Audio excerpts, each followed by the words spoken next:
গতকাল সোমবার ভারী বৃষ্টিপাত হয়েছে সৌদি আরবের কিছু অঞ্চলে, যার ফলে সৃষ্টি হয়েছে আকস্মিক বন্যার। এতে বেশ দুর্ভোগ পোহাতে হচ্ছে সেসব অঞ্চলের বাসিন্দাদের।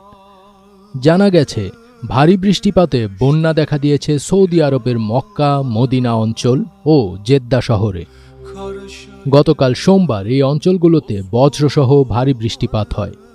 সৌদির রাষ্ট্রীয় সংবাদ সংস্থা সৌদি প্রেস এজেন্সির এক প্রতিবেদনে এসব তথ্য জানানো হয়েছে। মক্কার দক্ষিণ পূর্বে আল আওয়ালি এলাকায় ভারী বৃষ্টিপাতের পর ব্যাপক বন্যা দেখা দিয়েছে।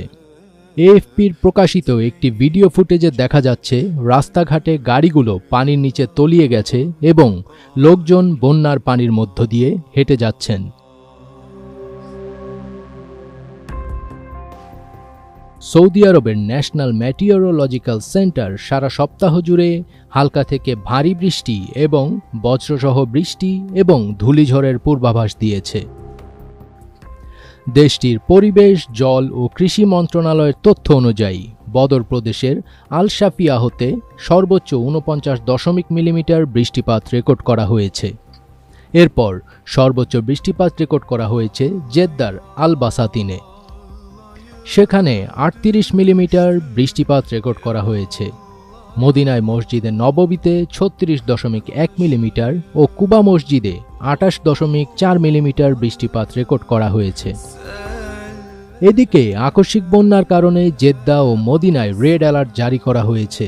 স্থানীয় আবহাওয়া অফিস জানায়, মাঝারি থেকে ভারী বৃষ্টিপাত, বজ্রপাত, ধূলিঝড়ের পূর্বাভাস সহ এ ধরনের দুর্যোগপূর্ণ আবহাওয়া আগামীকাল ৮ জানুয়ারি বুধবার পর্যন্ত অব্যাহত থাকবে।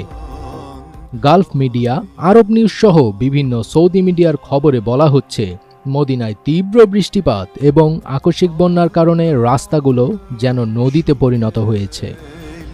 মদিনা ছাড়াও রিয়াদ, মক্কা, আল বাহা এবং তাবুক সহ অন্যান্য অঞ্চলগুলিও তীব্র আবহাওয়ার প্রভাবের জন্য প্রস্তুত রয়েছে।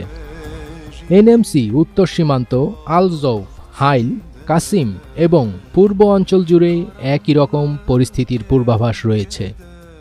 মক্কার crisis and disaster management centre জনসাধারণকে, বিশেষ করে গাড়ি চালক এবং সমুদ্র সৈকতগামীদের সতর্কতা অবলম্বন করতে এবং ঝুঁকিপূর্ণ এলাকাগুলি এড়িয়ে চলতে অনুরোধ করেছে।